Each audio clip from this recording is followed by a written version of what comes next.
जय हिंद साथियों। आज हम लोग बिहार पुलिस की परीक्षा के लिए 12वां क्लास देखेंगे। इससे पहले हम लोगों ने 11 क्लासों की सहायता से बहुत कुछ कवर किया है। तो यदि अभी तक किसी भाई बहन ने उन सभी क्लासों को नहीं देखा है तो चैनल पर वीडियो है, जाकर जल्दी से देख लीजिए। उसके लिए मैं अलग से प्लेलिस्ट भी बना दिया हूँ। तो चलिए, आज का जो क्लास है इसमें हम लोग मिडाइवल हिस्ट्री को शुरू करेंगे। और कुल 2 वीडियो में हम लोग मिडाइवल हिस्ट्री यानी जो मध्यकालीन भारत का इतिहास है उसके जितने भी इंपॉर्टेंट टॉपिक्स हैं उसको हम लोग ख़त्म करेंगे। तो बेसिकली आज के इस वीडियो में हम लोग दिल्ली सल्तनत, विजयनगर और बहमनी साम्राज्य, भक्ति और सूफी आंदोलन और सिख धर्म से जितने भी इम्पोर्टेंट और एक्सपेक्टेड प्रश्न हैं उसको हम लोग कवर करेंगे। इसके अलावा आपको ना इस टॉपिक से कहीं वीडियो देखने की ज़रूरत है और ना ही किसी टीचर से पढ़ने की ज़रूरत है और ना किसी बुक को पढ़ने की ज़रूरत है, इसलिए कि जितने भी इम्पोर्टेंट फैक्ट्स हैं मैंने इसमें कवर किया है। मैंने आपको पहले भी बताया है कि आपको 40 वीडियो की सहायता से, 40 वीडियो के माध्यम से मैं आपके एग्ज़ाम से पहले सिलेबस को ख़त्म करा दूंगा और याद भी करा दूंगा। याद कराने की भी जिम्मेदारी मेरी है, तो परेशान नहीं होना है। जो पहले से पढ़े हैं उनको तो बहुत मज़ा आ रहा होगा, इसलिए कि सारे चीज़ एक ही जगह मिल जा रहा है। ऐसा तो कंटेंट आपको पूरे यूट्यूब पर मिलेगा नहीं, तो उनको मज़ा आ रहा होगा। लेकिन मान लीजिए कोई शुरुआत कर रहा होगा पढ़ने का या फिर अभी पहली बार फॉर्म भरा होगा तो उसके लिए थोड़ा दिक्कत हो सकता है, इसलिए कि ज़्यादा फैक्ट्स हैं। तो उसके लिए भी परेशान नहीं होना है। मैं एग्ज़ाम के अंत समय में जब 3-4 दिन बचेगा उससे पहले मैं सिलेबस ख़त्म कर दूंगा सभी सब्जेक्ट का। तो उसके अंत समय में मैं ऑब्जेक्टिव टाइप क्वेश्चन लाऊंगा, जितने भी इंपॉर्टेंट प्रश्न रहेंगे मैं आपको याद भी कराऊंगा। वीडियो के माध्यम से बताऊंगा कि आपको मेरा पहला और दूसरा वीडियो का जितने भी टॉपिक्स में बताया हूँ, जितने प्रश्न बताए हैं उसको याद करके आना है। तो आप बस उतना ही कर लीजिएगा लास्ट समय में। लेकिन आपको क्लास डेली करना है, ये शर्त है। आपको क्लास डेली करना है, ये प्रथम शर्त है। और दूसरी शर्त है आपको वीडियो को लाइक करना है, अपने दोस्तों में इसको ज़्यादा से ज़्यादा शेयर करना है जितने भी ग्रुप्स हैं। और अभी तक आपने चैनल को सब्सक्राइब नहीं किया है तो तीसरा शर्त यही है कि चैनल को सब्सक्राइब भी कर लीजिए और अपने दोस्तों से भी करवाइए, ठीक है। तो चलिए हम लोग वीडियो को शुरू करते हैं, क्लास की तरफ बढ़ते हैं। जितने इंपॉर्टेंट प्रश्न है उसको हम लोग देखते हैं।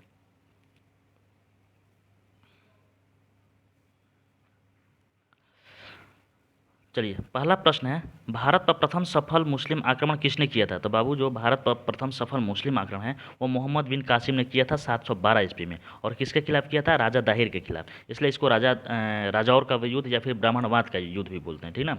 हालांकि युद्ध के लिए मैं अलग से उसमें जितने भी युद्ध हुए हैं इतिहास में हम कवर कराएंगे। ठीक, अगला सवाल है कि सर्वप्रथम जजिया कर किसने शुरू किया था? तो बाबू, जजिया कर मोहम्मद बिन कासिम ने ही शुरू किया था। जजिया कर एक सुरक्षात्मक कर था जिसको शुरू किया था मोहम्मद बिन कासिम ने। अब देखिए, कभी कभी परीक्षा में पूछ देता है जजिया कर से संबंधित जितने भी थे लोग शासक थे उसके बारे में पूछ देता है। तो देखिए यहाँ मैं एक जगह कर दिया हूँ। अगर कासिम की बात की जाए तो बाबू, तो सर्वप्रथम जजिया कर की शुरुआत मोहम्मद बिन कासिम ने किया था। और वही अगर ब्राह्मणों पर जजिया कर की बात की जाए कि ब्राह्मणों पर जजिया कर कौन लगाया था, तो आपको एफएसटी यानी फिरोज शाह तुगलक लगाया था, क्योंकि इसकी माँ जो थी वो हिंदू थी और ब्राह्मण ही थी। तो इसको ये लगा कि अगर कोई हमारा विरोध न करे, कोई मतलब ऐसा ना कहे कि हाँ ये पक्ष लड़ रहा है हिंदुओं का ब्राह्मणों का, इसलिए इसने ब्राह्मणों पर जजिया कर लगाया मजबूरी में। उसके बाद अकबर ने इसे समाप्त कर दिया। अकबर ने जजिया कर को समाप्त कर दिया था, लेकिन पुनः इसको शुरू कर दिया औरंगजेब ने। और पूरी तरह समाप्त करने वाले शासक थे आपको मुगल काल का मोहम्मद शाह, ठीक ना। मोहम्मद शाह जो पूरी तरह जजिया कर को समाप्त किया था। तो ये इतना आपको जजिया कर से याद करें। अगला सवाल है कि प्रथम जो तुर्क आक्रमण हुआ था वो किसके समय हुआ था? तो बाबू, वो जयपाल के समय हुआ था, शाही वंश के 986 ईस्वी में। 986 ईस्वी में शाही वंश के जयपाल के विरोध हुआ था। चलिए, अगला सवाल है कि महमूद गजनवी के भारत पर आक्रमण का उद्देश्य क्या था? तो जो महमूद गजनवी था उसका भारत पर आक्रमण करने का उद्देश्य था ज़्यादा से ज़्यादा धन और संपत्ति लूटना, धन और संपत्ति प्राप्त करना तथा जो मध्य एशिया में बड़े साम्राज्य की स्थापना करना, यही उसका मुख्य उद्देश्य था। जो महमूद गजनवी था वो भारत पर आपको 17 बार आक्रमण किया था। आपको पता ही होगा, आपने इतिहास पढ़ा होगा थोड़ा बहुत। तो उसका जो प्रथम आक्रमण था 1000 ईस्वी में वो हिंदू शाही या ब्राह्मण शाही वंश के खिलाफ था। ये आपको पूछता है परीक्षा में, याद कर लीजिए। और उसका जो महत्वपूर्ण आक्रमण था वो आपको सोमनाथ मंदिर पर आक्रमण हुआ था। 1025 ईस्वी में उसने आक्रमण किया था, सोमनाथ मंदिर को लूटा था। और क्रम पूछ देता है बाबू तो वो 16वां आक्रमण था। आपके परीक्षा में कुछ भी पूछ देता है, पूछ सकता है कि गजनवी का जो सोमनाथ मंदिर पर आक्रमण था वो किस ईस्वी में किया था? तो 1025 में। वो कौन सा आक्रमण था? तो 16वां आक्रमण था ना। ये सब पूछ देता है तो आप इसको याद कर लीजिए। चलिए, उसका जो आखिरी आक्रमण था यानी अंतिम आक्रमण था बाबू वो 17वां, वो जाटों के विरुद्ध था। किसके विरुद्ध? जाटों के विरुद्ध। क्योंकि जब सोमनाथ मंदिर से धन दौलत लूट कर ले जा रहा था तो कुछ दूर जाने के बाद जाटों ने उससे उसका जो धन दौलत था उसको वो लोग लूट लिए थे ना, छीन लिए थे। इस वजह से उसने अंतिम आक्रमण अपने जाटों के विरोध किया था। चलिए, अगला सवाल है कि महमूद गजनवी के भारत पर आक्रमण के समय भारत आए विद्वान अलबरूनी ने किस महत्वपूर्ण ग्रंथ की रचना की? यानी जो महमूद गजनवी के साथ अलबरूनी आया था उसकी पुस्तक का नाम पूछा है, तो किताबुल हिंद, किताबुल हिंद जिसकी अरबी भाषा में लिखा गया है, जिसको किस भाषा में लिखा गया था, अरबी भाषा में। ये भाषा भी पूछता है, इसको भी याद कर लेना है। अगला सवाल है कि पुराणों का अध्ययन करने वाला प्रथम मुसलमान कौन था? तो बाबू पुराणों का अध्ययन करने वाला प्रथम मुसलमान आपको अलबरूनी था, ठीक ना। चलिए आगे बढ़ते हैं। अगला सवाल है किसने एक तरफ संस्कृत मुद्रालय के साथ चांदी के सिक्के निर्गत किए? तो बाबू संस्कृत मुद्रालय के साथ चांदी के सिक्के आपको निर्गत करने वाला कौन था शासक? महमूद गजनवी था। चलिए यहाँ महमूद गजनवी हम लोग समाप्त कर दिए। आगे देखते हैं। अगला सवाल है कि मोहम्मद गौरी का प्रथम आक्रमण किसके विरुद्ध था? तो बाबू मोहम्मद गौरी का प्रथम जो आक्रमण था वो मुल्तान एवं सिंधु के विरुद्ध आपको 1175 में था। और वही उसका जो दूसरा आक्रमण था वो आपको जो गौरी का दूसरा आक्रमण था वो 1178 में आपको सोलंकी शासक भीम द्वितीय के खिलाफ था, जिसको सोलंकी शासक भीम द्वितीय ने बुरी तरह गौरी को हरा दिया था, ठीक ना। चलिए आगे बढ़ते हैं। अगला सवाल है बाबू कि अपने सिक्कों पर लक्ष्मी जी का आकृति किसने चलाया था? तो लक्ष्मी की आकृति गौरी ने ही अपने सिक्कों पर चलाया था। ये बार बार परीक्षा में पूछता है, तो इसको सबको याद कर लीजिए। जितने भी बता रहा हूँ ना टॉपिक फैक्ट्स बता रहा हूँ, इन्हीं से सवाल पूछा जाएगा और यही सब रहेगा, इसलिए आपको कहीं से और कुछ याद करने की ज़रूरत नहीं है। दूसरी चीज़ ये है कि लैंग्वेज में थोड़ा इधर उधर करेगा तो आपको परेशानी होना, जब आपको याद रहेगा तो आप सब चीज़ संभाल लेंगे, ठीक ना। चलिए अगला सवाल है कि बख्तियार खिलजी का आक्रमण जो महत्वपूर्ण आक्रमण था वो था नालंदा विश्वविद्यालय के विनाश का कारण था। तो अगर परीक्षा में आपको पूछता है कि नालंदा विश्वविद्यालय को किसने ध्वस्त किया था, किसने जलाया था, तो वो किसने जलाया था बाबू? बख्तियार खिलजी, ठीक ना। ये बख्तियार खिलजी ने जलाया था। चलिए आगे बढ़ते हैं। अगला सवाल है कि मोहम्मद गोरी विजित प्रदेशों की देखभाल के लिए किस विश्वसनीय जनरल को छोड़कर चला गया था? तो बाबू जो मोहम्मद गोरी है ये जितने भी भारत ने अपना जीता था क्षेत्र, उसको किसको छोड़कर चला गया था, किसको देकर? तो बाबू अपने इसका एक गुलाम था कुतुबुद्दीन ऐबक, इसको देकर चला गया था। किसको देकर चला गया था? कुतुबुद्दीन ऐबक को देकर चला गया था, ठीक ना। इसलिए कि कुतुबुद्दीन जो ऐबक था वो मोहम्मद गोरी की बेटी को फंसा लिया था। तो फंसा लिया था तो उसकी बेटी बोली कि हम शादी करेंगे, तो बोला कि शादी करोगे तो हम तुमको काट देंगे। तो बोली कि ठीक है काट दीजिए, तब काट दीजिए। तब फिर बेटी मुँह में आकर तो कबूल कर लिया, चलो ठीक है गुलामी को हम कबूल कर लेते हैं अपने दामाद के रूप में। तो कबूल कर लिया। तो कबूल करने के बाद क्या हुआ कि बोली कि बाबू तो रहने की जगह नहीं है, रहने की जगह दे दीजिए। तो कुतुबुद्दीन ऐबक को जगह दे दिया गोरी, ठीक ना। आप इसको याद कर सकते हैं। चलिए आगे, जब कुतुबुद्दीन ऐबक ने जब भारत में अपना जो गोरी दा उपजित प्रदेशों को छोड़कर चला गया, तो उस समय कुतुबुद्दीन ऐबक ने दिल्ली सल्तनत का प्रथम जो वंश था गुलाम वंश की स्थापना किया। किस ईस्वी में? 1206 ईस्वी में, 1206 ईस्वी में। तो यहाँ में आपको साफ साफ दिखाई दे रहा है, आपके स्क्रीन पर दिखाई दे रहा होगा कि दिल्ली सल्तनत का जो समय था वो 1206 से 1526 ईस्वी तक था। तो 1526 ईस्वी में जो लोधी वंश था उसका आखिरी शासक इब्राहिम लोधी को जब बाबर मार देता है, वहाँ से मुगल काल शुरू हो जाता है, तो दिल्ली सल्तनत समाप्त हो जाता है। तो आगे हम लोग मुगल काल पढ़ेंगे तो उस समय पढ़ेंगे। यहाँ देख लीजिए, आपको मैं यहाँ क्यों दिखा दे रहा हूँ, यहाँ एक PDF लिया हूँ, मेरा दोस्त एक भेजा है, यहाँ बहुत अच्छा ट्रिक भी दिया है तो आपको याद हो जाएगा, ठीक। देखिए जो दिल्ली सल्तनत के समय है इसमें प्रमुख आपको 5 वंश थे। 5 वंश थे, कौन कौन? गुलाम वंश, खिलजी वंश, तुगलक वंश, सैयद वंश, लोधी वंश। कौन? गुलाम, खिलजी, तुगलक, सैयद, लोधी। इसका आपका समय भी याद करना है, 1206 से 1290, 1290 से 1320, 1320 से 1414, 1414, 1451, 1451 से 1526। इसको आपको याद करना है बाबू। बाकी मैं आपको ट्रिक याद करा दे रहा हूँ, ट्रिक नीचे लिखा हुआ है, इसको आपको याद करना है। आप 2-3 बार इसको कॉपी पर लिख दीजिएगा। ये पूछ देता है कि गुलाम वंश का समय काल बताइए, लोधी वंश का समय काल बताइए, तो इसको आपको याद ही करना है। बाकी इसका ट्रिक देखिए, इसका ट्रिक है गुलाब खिले तो सांस लो, गुलाब खिले तो सांस लो। यानी गुलाब से हो जाएगा गुलाम वंश, खिल से खिलजी वंश, तो से तुगलक वंश, सा से सैयद वंश, लो से लोधी वंश। यानी ये क्रम है, यानी वंशों का क्रम है। सबसे पहले गुलाम वंश, उसके बाद खिलजी वंश, उसके बाद तुगलक वंश, उसके बाद सैयद वंश, उसके बाद लोधी वंश, ठीक। उसके बाद अगर संस्थापक का पूछा जाए बाबू कि इसके संस्थापक कौन थे, तो इसका ट्रिक है ऐबक जल गया खीबो, ऐबक जल गया खीबो से, ठीक ना। से भी आप लगा सकते हैं, ऐबक जल गया खीबो से, ऐबक जल गया खीबो से। इसको भी आप अपने कॉपी पर लिख कर 1-2 बार देख लीजिएगा, याद हो जाएगा। ऐबक से हो जाएगा कुतुबुद्दीन ऐबक, जल से हो जाएगा जलालुद्दीन खिलजी, गया से हो जाएगा गयासुद्दीन तुगलक, खी से हो जाएगा खिज्र खां, और बो से हो जाएगा बहलोल लोधी। तो ये संस्थापक हो गया, जिसका ट्रिक है ऐबक जल गया खीबो से, ऐबक जल गया खीबो से, ठीक। उसके बाद कार्यकाल भी पूछ देता है बाबू, तो कार्यकाल याद कर लीजिए। तुगलक सखी, कौन? तुगलक सखी। तुगलक से हो जाएगा तू से तुगलक हो जाएगा, ग से हो जाएगा गुलाम। ये कार्यकाल मतलब कि सबसे ज़्यादा कार्यकाल किसका है, तो सबसे ज़्यादा समय काल किसका है? तुगलक का है। उसके बाद गुलाम वंश का है। उसके बाद ल से हो जाएगा लोधी, यहाँ क से कोई वंश नहीं है, इसको इग्नोर करना है। स से हो जाएगा आपका सैयद वंश, खी से हो जाएगा खिलजी वंश। यानी सबसे कम समय किसका था? खिलजी वंश का था, और सबसे ज़्यादा तुगलक वंश, यानी तुगलक वंश के शासकों ने सबसे ज़्यादा समय तक आपको यहाँ पे शासक किया है, ठीक ना। तो ये आपको मैं ट्रिक बता दिया हूँ, आप इसको अच्छे से देख कर इसको कॉपी पे नोट डाउन करके याद कर लीजिएगा। यहाँ से आपको सवाल परीक्षा में पूछता ही। चलिए हम लोग अब आगे प्रश्नों की तरफ देखते हैं। हम लोग का प्रश्न है कि कुव्वत उल इस्लाम मस्जिद जो कि दिल्ली में है और 2.5 दिन का झोपड़ा जो कि अजमेर में है, इसका निर्माण किसने कराया था? तो अब तो इसका निर्माण आपको कुतुबुद्दीन ऐबक ने कराया था। किसने कराया था? कुतुबुद्दीन ऐबक ने। अगला है कुतुब मीनार की नींव किसने रखी थी? तो कुतुब मीनार की नींव किसने रखी थी बाबू? तो कुतुबुद्दीन ऐबक ने रखी थी, ठीक ना। अब देखिए कुतुब मीनार के संबंधित भी आपको पूछ देता है कितने शासक संबंधित थे, तो बाबू कुतुब मीनार से संबंधित आपको 3 शासक थे, यही याद कर लेना है। उसकी नींव किसने रखा था? तो कुतुबुद्दीन ऐबक ने रखा था। उसको पूरा कौन करवाया था? इल्तुतमिश ने करवाया। उसके बाद उस पर बिजली गिर गया था, तो उसके जो बिजली गिर गया था, यानी जो क्षतिग्रस्त था मंजिल, उसको कौन फिर से पुनः उदाहरण करवाया, यानी उसको बनवाया? तो आपको फिरोज शाह तुगलक ने, यानी एफएसटी ने करवाया। तो आप कुतुब मीनार से संबंधित 3 शासक याद कर लीजिए। कुतुबुद्दीन ऐबक ने उसका निर्माण करवाया, इल्तुतमिश ने उसके निर्माण कार्य को पूर्ण करवाया, और एफएसटी जो थे उसका जो क्षतिग्रस्त था उसको सही करवाया। चलिए आगे है कुरान खां, हातिम और लाख बख्श के नाम से जाने जाने वाला भारतीय शासक कौन था? कुतुबुद्दीन ऐबक। बाबू देखिए मैं एक ही 3 फैक्ट को एक ही में ले लेता हूँ बार बार, इसलिए कि आपको पता ही है कि मेरे लिए ना, मेरे पास ना कोई टाइपराइटर है ना कुछ है, तो मुझे मुंह से बोलना पड़ रहा है, हाथ से लिखना पड़ रहा है, इन्हीं सब से मैं आपका पीडीएफ बना रहा हूँ। तो इसलिए मैं कुरान खां, हातिम और लाख बख्श, इसको अलग अलग भी लिख सकता था कि लाख बख्श किसको कहा जाता है, हातिम किसको कहा जाता है, कुरान खां किसको कहा जाता है, तो उसके लिए टाइम लगता है, इसलिए मैं इसमें एक ही में कवर कर लिया हूँ। आप याद कर लीजिए कुरान खां, हातिम और लाख बख्श, ये सब कुतुबुद्दीन ऐबक को कहा जाता था, ठीक ना। चलिए लाख बख्श मतलब लाखों का दान देने वाला, उसके बाद कुरान खां, कुरान का अच्छा जानकार था, और कुतुबुद्दीन ऐबक की राजधानी लाहौर थी, और इसकी मृत्यु भी लाहौर में हुई थी, और लाहौर में इसको दफनाया भी गया था। चलिए अगला सवाल है, वह दिल्ली का सुल्तान कौन था जिसकी मृत्यु चौगान यानी पोलो खेलते समय हुई थी? तो बाबू पोलो खेलते समय कुतुबुद्दीन ऐबक की हुई थी 1210 ईस्वी में। कब हुई थी? 1210 ईस्वी में। चलिए आगे बढ़ते हैं। आगे आगे है कि इल्तुतमिश का कहाँ का गवर्नर था बाबू? तो इल्तुतमिश बदायूं का गवर्नर था। कहाँ का गवर्नर था? बदायूं का गवर्नर था। अगर वही अगर मैं आपको अच्छे से डिटेल्स में बताता तो मैं बताता कि इल्तुतमिश के बाद, अरे वो क्या बोलते हैं, कुतुबुद्दीन ऐबक के बाद उसका बेटा आता है, आराम से आता है, तो उसे क्रम वाइज बताता, लेकिन उसका कोई फ़ायदा नहीं है। एग्जाम में जो पूछेगा वही मैं आपको बता रहा हूँ, ठीक। जब मैं आपको अच्छे से डिस्क्रिप्टिव वाइज बताऊंगा, आप बताइएगा। अगर एसआई एसआई का आपको तैयारी करना होगा तो मैं आपको अच्छे से बताऊंगा, ठीक। अगला सवाल है कि कुतुब मीनार के कार्य किसने पूरा किया था? तो बाबू मैंने अभी आपको बताया इल्तुतमिश ने।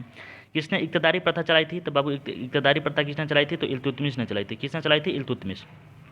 चलिए अगला सवाल है कि दिल्ली सल्तनत का वास्तविक संस्थापक किसको माना जाता है? तो बाबू इल्तुतमिश को माना जाता है, क्योंकि इसने जो खिलाउत होता है, जो खलीफा से खिलाउत लिया जाता है, साइन करवाया जाता है, इसने लिया था। जबकि जो वो था कुतुबुद्दीन ऐबक था, वो गुलाम ही अपने को कहता था, ठीक ना, गुलाम या सिपह सलार कहता था खुद को। वो कभी खुद को मतलब अपना संस्था वो नहीं बोला कि हम इसके, ये जो दिल्ली सल्तनत है इसके शासक हैं, ठीक ना। चलिए आगे बढ़ते हैं।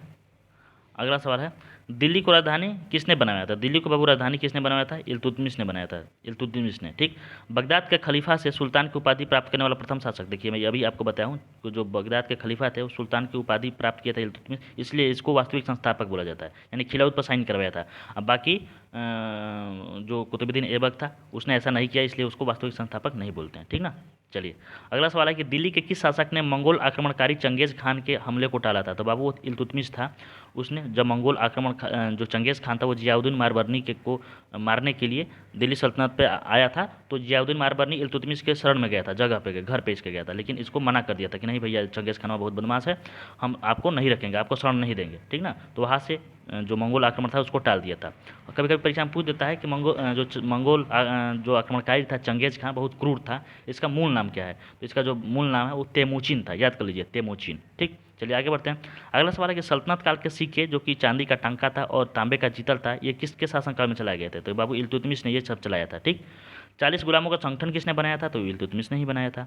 सर्वप्रथम दिल्ली में अमीरों का दमन किसने किया था? तो इल्तुतमिश ने किया था। तो इल्तुतमिश से जितने भी आपको इंपॉर्टेंट फैक्ट्स थे मैंने आपको याद करा दिया, ठीक ना।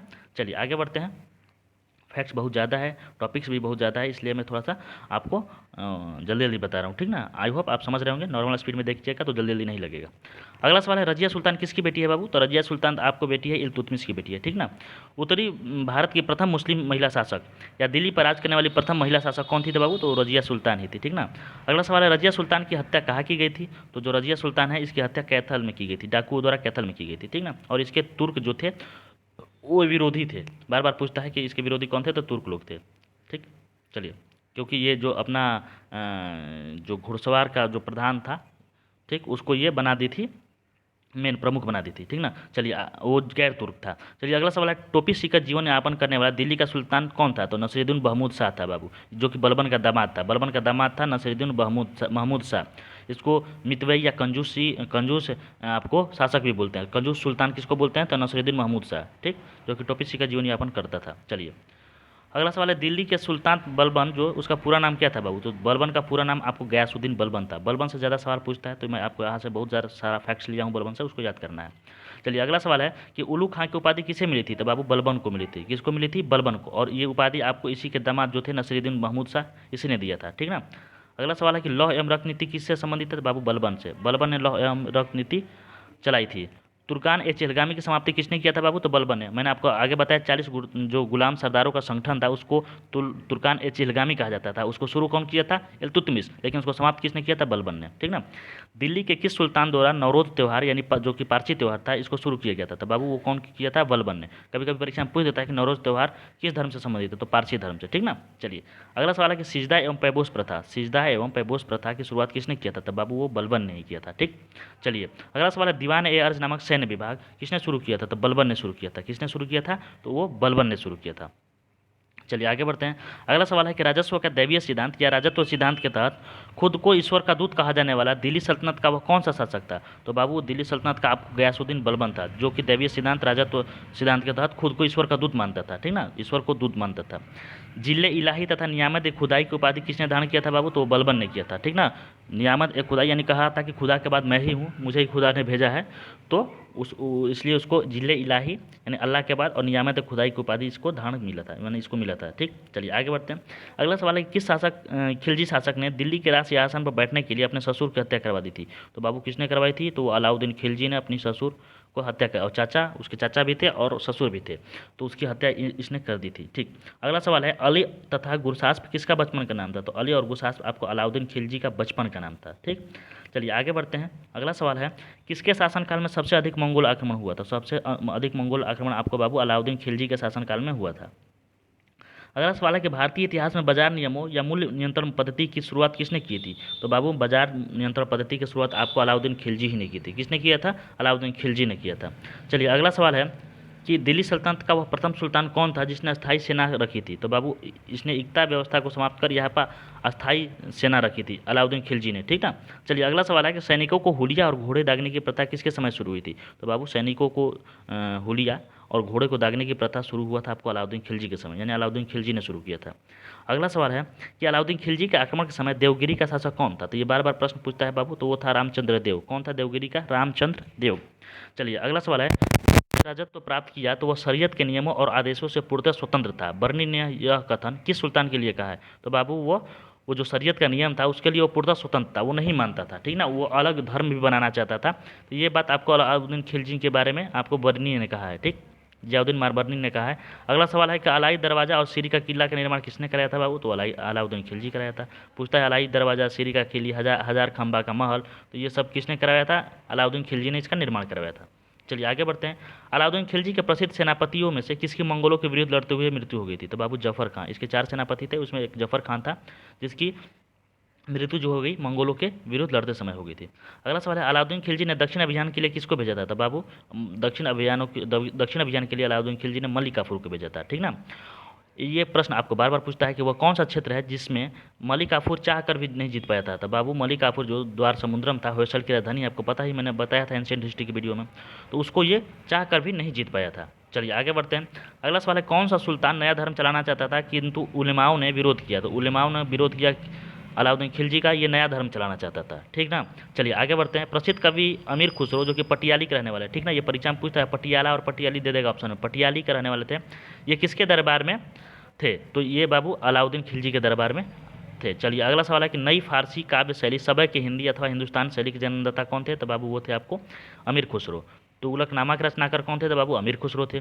वही आगे पूछ देगा कि अमीर खुसरो ने किसके विकास में अग्रगामी की भूमिका निभाई थी? तो खड़ी बोली, यानी खड़ी बोली का आपका अमीर खुसरो का ही जन्मदाता माना जाता है, ठीक ना। चलिए अगला सवाल है खिलजी वंश से कि किसने अपने आप को खलीफा घोषित किया, यानी खुद को खलीफा घोषित करने वाला कौन था? तो मुबारक शाह खिलजी था। कौन था? मुबारक शाह खिलजी। तो यहाँ खिलजी बढ़ते हैं। अगला है कि अलाउद्दीन खिलजी के सेनाध्यक्षों में से कौन तुगलक वंश का प्रथम सुल्तान बना? तो बाबू कौन बना? गाजी मलिक बना था, ठीक ना। इसी को गयासुद्दीन तुगलक है, इसी का नाम, तो गाजी मलिक बना। अगला सवाल है, वह दिल्ली का वह कौन सा सुल्तान था जो सबसे पहले नहर का निर्माण करवाया था? तो वो कौन था बाबू? गयासुद्दीन तुगलक था। गयासुद्दीन तुगलक सबसे पहले नहर का निर्माण कराया था, और वही सबसे ज़्यादा नहर का निर्माण कराने वाला फिरोज शाह तुगलक था। चलिए अगला सवाल है, निजामुद्दीन औलिया ने किससे कहा था कि दिल्ली अभी दूर है हुजूर? तो ये कहा था गयासुद्दीन तुगलक को। गयासुद्दीन तुगलक को कहा था दिल्ली अभी दूर है, ठीक ना। इसलिए कि इनके पास जो ये अमीरों का जो धन संपत्ति दिया गया था, इसको ये समाप्त करना चाहता था, यानी उनसे लेना चाहता था वापस। तो निजामुद्दीन औलिया के पास ये लेने गया था, ठीक ना। चलिए, धन संपत्ति मतलब जो दान दिया नहीं गया था यार, वो क्या बोलते हैं, ज़मीन जो दिया गया था उसी को लेने गया था, ठीक। चलिए आगे बढ़ते हैं। अगला है, दिल्ली के किस सुल्तान को इतिहासकारों ने विरोधों का मिश्रण बताया है? बाबू तो वो मोहम्मद बिन तुगलक, ये एकदम पगलेट था, एकदम पगलेट शासक था मोहम्मद बिन तुगलक। अगला सवाल है कि मोहम्मद बिन तुगलक के बचपन का नाम क्या था बाबू? तो जूना खान था, ठीक ना, जूना खान। यही महल बनवाया था जूना खान, लकड़ी का महल बनवाया था, तो इसका जो बाबू थे उसी में जब महलवा गिर गया तो उसी में दबकर मर गए, ठीक। तो ये हालांकि पढ़ा लिखा बहुत था, लेकिन एकदम बहुचट था, ठीक ना। अगला सवाल है कि दिल्ली का वह कौन सा सुल्तान था जो होली के त्योहारों को धूमधाम से मनाता था? तो वो बाबू आपको मोहम्मद बिन तुगलक, ठीक ना। मोहम्मद बिन तुगलक को शॉर्ट है MBT। चलिए अगला सवाल है कि अमीर कोही यानी कृषि विभाग नामक नया विभाग किस सुल्तान द्वारा शुरू किया गया था? तो बाबू वो मोहम्मद बिन तुगलक ने शुरू किया था। अगला सवाल है कि दक्षिण अफ्रीकी यात्री इब्न बतूता किसके शासनकाल में भारत आया था? तो बाबू वो किसके शासनकाल में आया था? मोहम्मद बिन तुगलक के शासनकाल में। और वो कहाँ से आया था? मोरक्को, अफ्रीका में है मोरक्को, ठीक ना। अगर देश पूछेगा तो मूर देश हो जाएगा। कौन सा देश हो जाएगा? आपको यहाँ मैं नहीं लिखा हूँ, छूट गया है, मूर देश हो जाएगा। और 1333 ईस्वी में आया था। और आपको जो मोहम्मद बिन तुगलक है, इसको 1342 में दिल्ली का काजी नियुक्त कर देते हैं, ठीक ना। और इसका पुस्तक भी पूछता है, तो पुस्तक भी याद कर लीजिए, रेहला पुस्तक था, ठीक। चलिए आगे बढ़ते हैं। अगला सवाल है, ये किस शासक ने अपनी राजधानी दिल्ली से दौलताबाद की थी? तो बाबू वो MBT यानी मोहम्मद बिन तुगलक ने अपनी राजधानी दिल्ली से दौलताबाद शिफ्ट की थी। अगला सवाल है कि सांकेतिक मुद्रा का प्रचलन कौन शुरू किया था? तो सांकेतिक मुद्रा का प्रचलन आपको मोहम्मद बिन तुगलक ने शुरू किया था। किसने शुरू किया था? मोहम्मद बिन तुगलक ने। चलिए अगला सवाल है, फसल चक्र प्रणाली तथा अकाल संहिता, यह अकाल लिखा गया है, अकाल होगा, अकाल संहिता किसके संबंध है? तो बाबू आपको मोहम्मद बिन तुगलक से संबंधित है, ठीक ना। अगला सवाल है कि किस दिल्ली सुल्तान के शासनकाल के समय दिल्ली का सबसे तेजी से बिखराव हुआ? तो बाबू सबसे तेजी से बिखराव हुआ आपको मोहम्मद बिन तुगलक के समय। इसी के समय 1336 में विजयनगर साम्राज्य अलग हुआ और 1347 बहमनी साम्राज्य की स्थापना हुई, ठीक ना। चलिए आगे बढ़ते हैं। अगला सवाल है कि दिल्ली के किस मुस्लिम शासक के निधन पर इतिहासकार बदायूनी ने कहा था कि राजा को अपनी प्रजा से तथा प्रजा को अपनी राजा से अंततः मुक्ति मिल गई? तो वो किसने कहा था बाबू? तो आपको किसके किसके लिए कहा था? तो मोहम्मद बिन तुगलक के लिए, ठीक ना। बदायूनी ने मोहम्मद बिन तुगलक के लिए कहा था कि राजा को अपनी प्रजा से तथा प्रजा को अपनी राजा से मुक्ति मिल गई। चलिए अगला सवाल है। अगला सवाल है कि अब MBT यहाँ खत्म हो गया। MBT से जितने भी इंपॉर्टेंट फैक्ट्स है मैंने आपको ले लिया, बस आपको इसको याद कर लेना है। इसका PDF है, इसमें आपको समझाने का कोई वो है नहीं। अगर रहता थोड़ा सा लंबा वीडियो मुझे बनाना रहता, अच्छे से समझाने रहता, तो मैं एक एक मंच पे एक एक वीडियो में आपको अच्छे से समझाता, आपको बहुत अच्छे से समझाता। लेकिन उतना समय नहीं है हम लोग के पास, और भी सब्जेक्ट देखना है, साइंस देखना है, अभी करंट अफेयर्स, हिंदी देखना है, मॉडर्न हिस्ट्री देखना है, ज्योग्राफी देखना है, तो बहुत कुछ है कवर करना है बाबू इसी में। तो इसलिए जितने भी फैक्ट्स इंपॉर्टेंट है आप इसको टेलीग्राम पर जाकर देख लीजिएगा, याद कर लीजिएगा, और हालांकि मैं आपको बता भी रहा हूँ। चलिए अगला सवाल है कि किस सुल्तान के दरबार में सबसे अधिक गुलाम यानी दास थे तथा बेरोजगारों का उसने रोजगार दिया था? तो सबसे अधिक यानी दास किसके समय थे? तो फिरोज शाह तुगलक के समय। और तथा रोजगार सबसे ज़्यादा कौन दिया था? तो फिरोज शाह तुगलक नहीं दिया था। ये दोनों सवाल आपको परीक्षा में पूछ सकता है कि सबसे अधिक गुलाम किसके पास था? तो फिरोज शाह तुगलक के पास। तथा सबसे अधिक बेरोजगार को रोजगार किसने दिया था? तो उसने किसने दिया था? आपको FST ने दिया था। चलिए अगला सवाल है कि फिरोज शाह तुगलक ने मुस्लिम विधवा वास्तविक की सहायता के लिए किस विभाग की स्थापना किया था? तो बाबू किस विभाग के? दीवान खैरात किया था, ठीक ना। दीवान खैरात किया था, दान दक्षिणा के लिए इसने दीवान खैरात का आपको स्थापना किया था। अगला सवाल है कि फिरोज शाह तुगलक के समय दारुल सफ़ा क्या था? तो बाबू ये निःशुल्क अस्पताल था। दारुल सफ़ा पूछता है परीक्षा में, तो ये एक निःशुल्क अस्पताल था दारुल सफ़ा, ठीक ना। अगला सवाल है कि लोक निर्माण एवं रोजगार विभाग किससे संबंध है बाबू? तो आपको FST यानी फिरोज शाह तुगलक से संबंधित है। चलिए अगला सवाल है कि फिरोज शाह तुगलक ने पेंशन के लिए कौन सा विभाग शुरू किया था बाबू? तो दीवान इस्तेहाक। दीवान इस्तेहाक आपको पेंशन के लिए इसने विभाग शुरू किया था। ये परीक्षा में पूछता है जितने भी विभाग है, हालांकि मैं आपको लास्ट में अलग से बता दूंगा ये विभाग, तो उसको आप वहाँ से याद कर लीजिएगा। लेकिन यहाँ भी देख लीजिए कि जितने भी विभाग हैं वो आपको परीक्षा में पूछता है। जैसे दीवान अर्ज मैंने आपको बताया, बलबंश हो गया आपको, उसके बाद आपको ये बता ही रहा हूँ दीवान इस्तिहाक, आपको यहाँ भी बताया दारुल सफ़ा के बारे में, दीवान खैरात बताया, तो ये सब आपको दीवान बदगा भी बता रहा हूँ। दीवान बदगा आपको होता है, बदगा गुलामों को कहा जाता था, दासों को कहा जाता था गुलाम वहाँ दिल्ली सल्तनत के समय। तो चलिए आगे वो होगा शायद। अगला सवाल है कि फलों की गुणवत्ता सुधारने के लिए किसने उपाय किया था? तो बाबू फिरोज शाह तुगलक ने किया था। किसने किया था? फिरोज शाह तुगलक ने। अगला सवाल है कि दिल्ली का वह सुल्तान जो दान दक्षिणा के बारे में काफ़ी ध्यान रखता था और उसके लिए एक दीवान खैरात दान विभाग स्थापित किया था, तो कौन किया था बाबू? फिरोज शाह तुगलक। मैंने अभी आपको बताया था कि दान विभाग के लिए दीवान खैरात मुस्लिम विधवा को लिए मतलब सहायता करने के लिए वहाँ से दीवान खैरात की स्थापना किया था। अगला सवाल है बाबू कि किस शासक द्वारा 24 करों की समाप्ति कर 4 कर, या करोड़ लिखा गया, 4 कर होगा, 4 करों का आरंभ किया गया था बाबू? वो कौन था? एफएसटी के समय, ठीक ना। मैंने आपको पहले भी बताया कि सर्वाधिक नहरें का निर्माण किसके समय हुआ था? एफएसटी के समय। और शुरुआत में पूछेगा तो आपको सबसे पहले गयासुद्दीन तुगलक ने किया था। अगला सवाल है जौनपुर और फिरोजाबाद नामक नगर किसने बनाया? तो जौनपुर और फिरोजाबाद नामक आपको फिरोज शाह तुगलक यानी एफएसटी ने बनवाया था। चलिए, यहाँ से आपको फिरोज शाह तुगलक भी समाप्त होता है और हम लोग आते हैं आपको तुगलक के बाद सैयद वंश पर। चलिए, अगला सवाल है कि तैमूर लंग ने किसके शासनकाल में भारत पर आक्रमण किया था? बाबू एनएमटी के समय, एनएमटी यानी नसरुद्दीन महमूद तुगलक के समय आपको आक्रमण किया था। और तैमूर का आक्रमण के बाद भारत में किस वंश का आपका राज्य स्थापित हो गया था बाबू? वो सैयद वंश जिसका संस्थापक खिजर खां को कहा जाता है, ठीक ना। यानी जो तैमूर लंग थे, तैमूर लंग वो अपना खिजर खां को सौंप कर चले गए जीत कर। चलिए, अगला है कि वह कौन से 2 सुल्तान हैं जिन्होंने सुल्तान की उपाधि नहीं ग्रहण की थी? तो बाबू मैंने आपको पहले ही बताया था कि अलाउद्दीन खिलजी ने नहीं की थी और आपको खिजर खां भी नहीं की है। खिजर खां और अलाउद्दीन खिलजी ने इन दोनों ने अपनी उपाधि सुल्तान मतलब सुल्तान की उपाधि ग्रहण नहीं की थी। चलिए, अगला सवाल है लोधी वंश का संस्थापक कौन है बाबू? तो लोधी वंश का संस्थापक बहलो लोधी है। बहलो लोधी है, मैंने आपको बताया था ना वहाँ ट्रिक, तो वहाँ से आपको याद ही है। अगला सवाल है कि सल्तनत कालीन सुल्तानों में सर्वाधिक समय तक सुल्तान कौन रहा था? तो बाबू यही रहा था, बहलो लोधी सर्वाधिक समय तक रहा था, मतलब ठीक। चलिए आगे बढ़ते हैं। अगला सवाल है आगरा नगर की स्थापना किसके द्वारा की गई थी? तो बाबू आगरा नगर की स्थापना आपको सिकंदर लोधी ने 1504 ईस्वी में किया था। कब? 1504 ईस्वी में। अगला सवाल है, आगे बढ़ते हैं। अगला है कौन गुलरुखी के उपनाम से कविताएं लिखा करता था? तो गुलरुखी जो कविताएं हैं ये सिकंदर लोधी ही लिखता था। कौन लिखता था? सिकंदर लोधी।